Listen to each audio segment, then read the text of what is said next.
Hey, what's up, Internet? This is Chris Krug checking in from the Future Proof Creative Studio in Vancouver, BC. And I'm excited to introduce you to a guy I've got to hang out with this last month, Quentin Nolot. Say hello and introduce yourself, please. Hi, how are you? I'm a French artist based between Paris and Berlin and here for an art residency of a month with the Metacreation Lab, and yeah, glad to be here. Yeah, man. So you're a couple weeks into your residency. And tell me a little bit about what you've been getting up to while you're here. I was working with different sensors and catching data out of it, and I work with these data and the Metacreation tool of AI, especially for a media generation tool, and I've been experimenting between these movements and also the data out of it, and composing different tracks, doing poetry above it, and see what's the future of music creation. What do you mean sensors? What are you sensing? So I got like these sensors to catch breaks with accelerometer and gyrometer. We're talking about like on a movement or on dancers, so they're body sensors, movement sensors. Yeah, definitely. And this is the same sensors that you can find in electronic vacuum, like the modern one, also in different video game remotes. And I just take it and use it as a sensor by myself and do it in a very direct way. Because, for example, some companies are doing it, but they're selling their products to at $100 to $500 or something. But my version is like only $50, and it's open source and stuff. So you're making open source sensors by breaking the sensors out of Roombas and Xboxes, essentially, and then you're 3D printing your own cases for them. Yeah. Tell me more about that. Yeah. So firstly, I started to create this tool at the beginning of the year, and firstly, I just thought that it would be a nice connection between dancers and digital artists, but I don't really dance myself. So at the very beginning, I was like, okay, it's nice, but I don't really see the great potential out of it. And then I started to work with dancers and different person that choose movement as a medium itself. And this is where it started to get really interesting because the unique way of movements, like each choreography's got their own sonorities, and yeah, it's like a really nice bridge between different disciplines, and yeah, it was pretty nice. We didn't have a dancer with us, but I saw you perform one of your generations the other night on Thursday at the Vancouver AI Meetup, and I've never seen anything like it. I want to paint a picture of Quentin came up and talked a little bit about his work, but then you proceeded to put on some gloves and some other different garments or objects that had these sensors in them, and then you did some, again, not dance, but like these basic movements, and you could tell that music and tones and beats were starting to be made from your body as you moved it around, and then you were recording those into the machine, into like a looping machine essentially. So basically what it's doing, the sensors are sending OSC data in Touch Designer, that is a software to make interactive design, and then convert it into MIDI signal to send it directly to Ableton. So everything is generated in real time. And just above it, I put a bit of like clapping and few rhythm elements to like hold the attention of the audience, but mostly like everything is generated real time. And yeah. But then at one point you switched and I don't remember if you took off the gloves or whatever, you stopped moving and then you started to speak over the top of the music. And so at that point, was it looping or continuing to be generated? Tell me a little bit more about that part. So the track that I played at this moment is a track that I composed with the AI media generation tool called Calliope. And I just get rid of the main themes to replace it by the real-time generation of the sensors. And then at the very end, I knew that I would put some rhythm to make me able to get rid of the sensors and just read poetry, because it's hard to move and read while holding a mic. So this is like the balance between real time and yeah, having a track that is already composed and not having like taking a risk and stuff. So yeah. It's been really fun rubbing brains together with you and seeing the unique work that you're up to. And I know that like Philippe and his lab at Metacreation they're up to some really interesting auto limb stuff. And this whole program between like French Consulate, their, artificial muses residency. Yeah. This is the second one.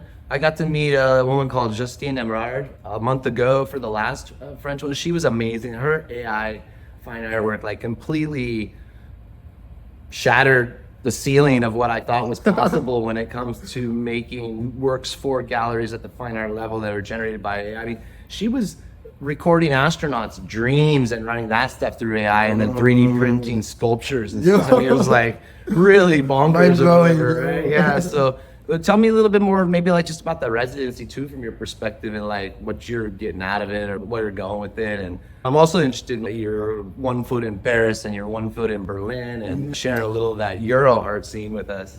Okay, so about the residency, like the really nice point of it is that when you're going for a residency somewhere that is far from your hometown and stuff, you're already connected with people, like nice people like you, for example, and I don't need to build a network or something because I'm with Philippe and we went through different events, invited people to make connections. Like for example, I met Claire that showed me a dancer and we did a session yesterday. And if I was like coming here by myself alone, I would struggle like to really make this connection happening and stuff. And especially really if it's only here for a month, like it's super hard. You were telling me a really cool story about the session with Claire yesterday. Yeah. So it wasn't with Claire, it was with Kaya, that is a friend of Claire. And we just had a call, discussed about our ideas, our needs and desires. And then we were like, okay, let's hang out on Tuesday. We met at Suri and I had this room for myself to record and stuff, having a proper clean setup for record, and was just mind-blowing. Like I never heard this kind of sonorities while someone was using the sensors, and normally people are used to do 5 to 10 minute sessions, and she did like more than 20 minutes in a row, and it was just impressive. And keep like having this tension between like slow movements and hyper fast movement and everything. Yeah. It was just insane. And like to take it to the AI level too, I asked you, oh, did you record this? And you're like, yeah, I recorded it, but also like I got the audio, the video, but also the data out of it, and I can manipulate these data with the generation tool. I can create like iterations of it, variations to compose a track. How her body moved that whole time, the speed and where it was in 3D space. You have all this sensor data, and this is what you can use to... Yeah. So there's this super interesting relation between performance and what's after performance. Like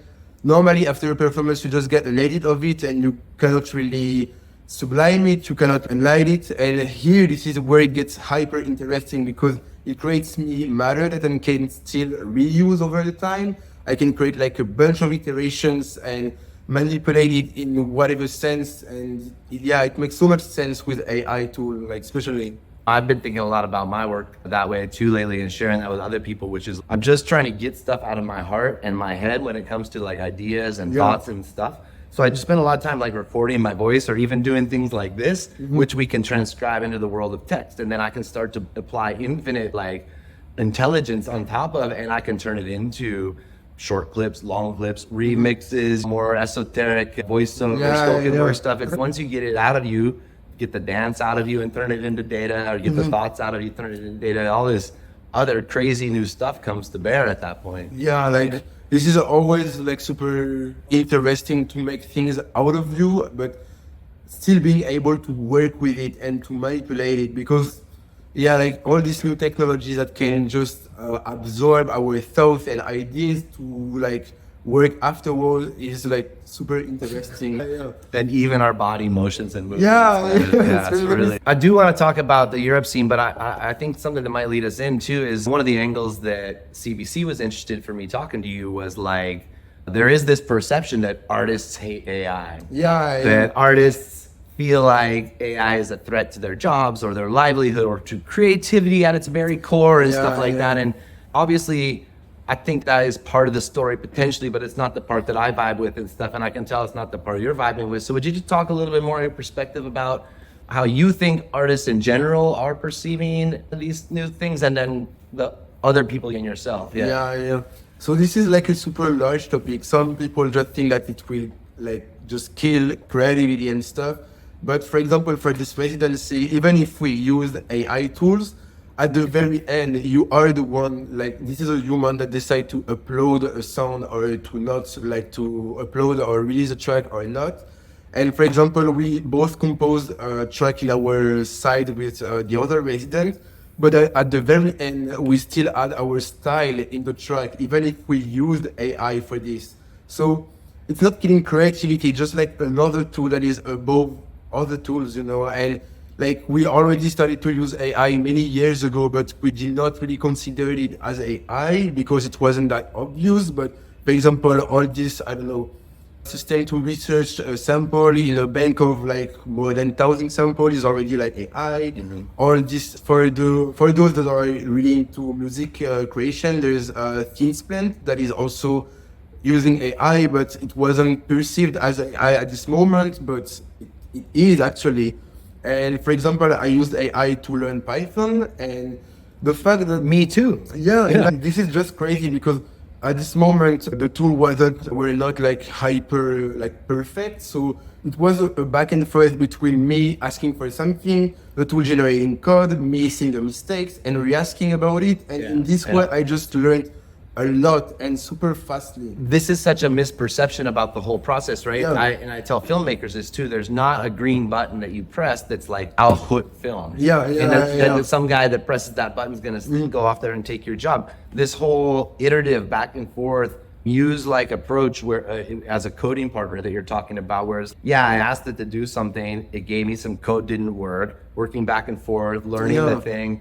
I feel like I broke through like a technical glass ceiling personally. I was like, technical, almost. I knew HTML, CSS, I know a little bit of hardware stuff, but I couldn't make software. And I don't even make fancy software, but once you get over this hump of being able to actually make some code that does some stuff, it's why I feel more creative, powerful, and productive than I ever have. Definitely. And I think this is where AI gets hyper interesting. And like for me, if you really see it as a collaboration more than asking and giving order to a machine, it gets interesting, and you have to see it in this way more than like it's someone or something that is working for you. It's more a collaboration.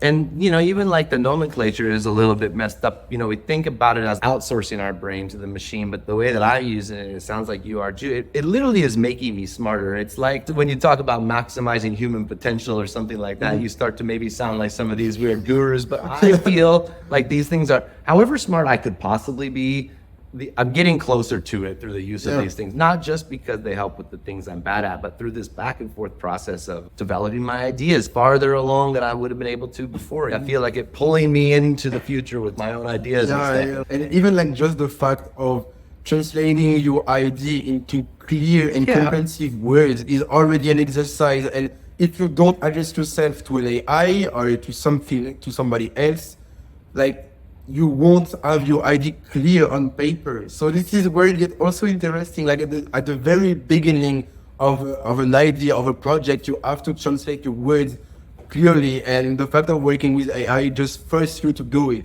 You really got me there, man. Like the very first act of creation is to get this idea out of your head, out the words, into the world, so that now you can share that with other people, collaborators, or give it legs and structure, or whatever the first part of creation is, that getting out part. And even like just for searching different hardware equipments or software, if you just type your idea and ask how can it be realized, AI is such a great tool to just like orient you towards this kind of software or whatever tool that you maybe didn't even know before. And this is where it gets also nice, because for example, there's these super obscure sensors that I didn't even know before to get into AI. I was like, how could I know this without like having this super AI research tool?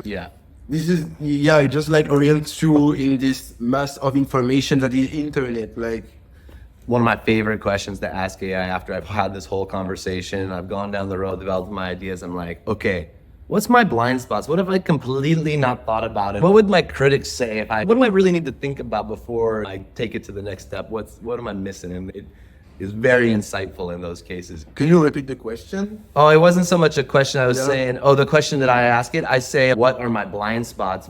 Based after reading this whole conversation, what am I missing? What did I not think of? What do I not know that I don't know? In terms of AI creation? Of whatever the particular conversation that I'm having, in this case, like the coding stuff or like the software, I'm like, once I get to the part where I think I'm done, I'm like, okay, how else can I improve this? What have I not thought of? And what do I not know about this thing? And then it really takes it to because otherwise I have to formulate smart questions again. For me, like one of the blind spots and stuff is to really democratize the use of AI and also to make it to diabolize the use of AI and to show to people that it's not killing creativity. For example, I'm involved in the free party scene in Europe, so it's like underground and illegal parties and stuff. And here, like most of people are like against AI and are like, yeah, we are old school person working with machines and only through software and stuff, and they are not for AI. But in fact, for example, if you I don't like for performance and stuff, like I'm sure that if I show something to them, they will be like hyper agree with it. But if I say, okay, I made it with the AI, they will be like, okay, what the fuck? This is not the scene for that. And there's the thing that AI is not giving a style of generation of production, and people must know it. And this is super hard to convince people about it. And yeah, for me, this is something that we really need to work on. And this is also one of the goals of this residency, I guess. Yeah. Yeah. It's so cool that you see the underground music scene as pushing some of these emerging technologies, and not just the technologies, but the perspectives around them, the acceptance of it forward or whatever. Yeah. We were at a barbecue where we first met there at Philippe's, and near the end, we were downstairs, and Auto Loom was on the screen and projected on the wall, and he was showing off an Auto Loom model that they had just trained on about 20 years in my portrait photography. And so we took like a baby computer brain that had never seen a human face before and, fed it 1,000 epochs of these faces or whatever. And I had started to mess with it and do some things. And then you came around. Yeah. And I'm not even that familiar with how much Auto Loom or whatever, but man, you really started to make it do things I had never seen before and stuff. And I thought that was really cool. And almost even the collaboration in the loosest sense is Philippe and Arshia build and provide this tool that allows me to train models on my work, that gives me complete control over the outputs. And then I can put that as a visualization VJ tool in the hands of other artists like you. And can you tell me just a little bit about your experience that night? It was like really fun to see a model that is trained like what Philip called small data. The fact of being away from the big model and stuff, like a model that you will train yourself. I think this is maybe the link that can unify the people between AI and their practice. The fact of you can build and train your own model based on your own data and previous work.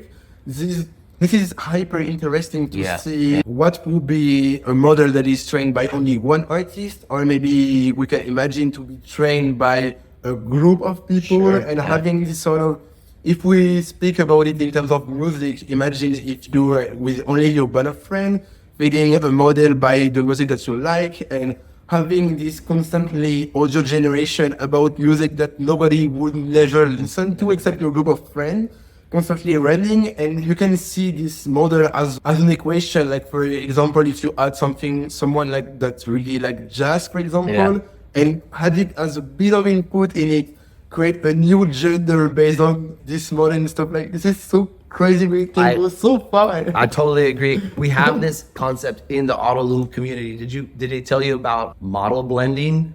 Or no, model bending. Model bending, like hair bending. So there's another woman who's trained a model on her stuff, and then I've trained on mine, and now we can start to and it could be a group of friends, and it could be weighted certain ways, and it need not be visuals. It could be music. There's this all-time running playlist based on what group of people's in the room, and they're tweaking their models to be interacting with one another, man. Super fucking cool. This is just insane. And also the fact that Auto Loom is working with OSC. For example, my sensor, as I said, firstly transmit OSC signals. So it means that with the sensors, I can control different parameters of Auto Loom. Oh, yeah. We should give it a try before. Maybe what are you doing on Saturday for the showcase? Maybe it could be the case, because for the moment I got like different ideas, but I wanted to start Auto Loom with Arshia because I'm also doing calligraphy. And I wanted to try my own model, but I don't get like my calligraphy items with me. And I don't feel like using like digital version of my calligraphy and stuff, so it could be the case like to work with it. And, I would love to see the sensors controlling Auto Loom visualization outputs. Cool, man. That's really awesome. Tell me a little bit more about Arshia's work and your work with him. No, for the moment we never work together. But he's like a super nice workmate. Like we're sharing the same studio and yeah, having Yeah, I share a studio with him there at Metacreation too, and man, he's spent 7 years in that lab understanding Arabic calligraphy from a generative perspective, and he's made some really interesting advancements. I love his work; it's beautiful, and the way he talks about it is very beautiful. Yeah, he's a really cool collaborator, man. Yeah. Yeah, you shout out to Arshia. Yeah, shout out to Arshia, man. Thank you so much for your help getting this all sorted and stuff. So what's next? You head back to Berlin? I firstly be back to Paris for a few days because I had to take my flight back to Paris, and then I'll be back to Berlin, having a bit more of stability and keep working with the sensors. Ideally, the next step will be to get rid of the computer and the software, to being able to send directly MIDI signals to whatever machines, and also to send CV signals to modular system of music or visual system. And yeah, it will be the next step, but I know that it's a huge gap between the current state of the project. Does getting rid of the computer get rid of the wires? No, just like it means like here for the moment I need to bring my laptop everywhere I go where I want to work with it, and it just put people away of this democratization purpose that is behind my project. And you need like a laptop that can run the program, you need the latest version of Touch Designers and for Ableton, and I want to get rid of all these obstacles that here in the project. Get it down to a Raspberry Pi, something open source on a Raspberry Pi. Yeah, definitely. It will be like the best scenario. Yeah. Cool. Where can people check out your work online?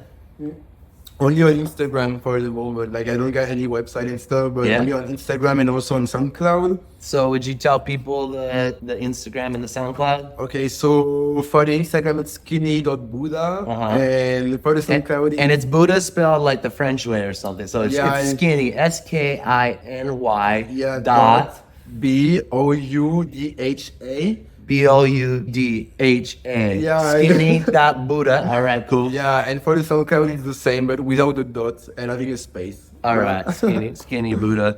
Anything else you want to talk about here today or say, share? What else on your mind, Q? I'm really glad to be there. I only met really nice people, nice artists, and looking forward for the next step of it. And yeah, I just feel grateful to be there. Yeah, man. I'm grateful too that the winds blew you into our world, man. I've had a great time, and I've learned a lot and feeling super inspired. I appreciate the time we've got to hang out together. And yeah, we're doing a showcase here a couple days from now. We should give some shout outs to Tremble too. So you're with another guy as well as a part of the residency, Phil Tremble. Yeah, so he's more into traditional way of composing music. When I'm doing this thing with data and stuff, he's just like more into the traditional way of composing music. So this is interesting to see our different approaches and how we use this AI generation tool, but still having our own style in the track that we compose with AI. And yeah, like he's a really nice producer. And since he likes to make the people dance. Yeah, definitely. And since he's here, he already produced like more than 15 tracks. Holy shit. Produced us like all AI. Yeah. Autoloom? No, through Calliope. Before on Cubase, and he learned Cubase, that is a software that he never knew before, in less than 3 days. I was just amazing, like, man. Okay. That's what these art residencies are about. You get some dedicated time to just go deep on the stuff that you should learn, you really want to know about, but not time in normal life. Yeah, this is for what residencies are really nice too. Like you can just have time to work on all the things that you were like, I need time to do that. Now this is the time. Just get free and feel free to feel free. Yeah. Cool.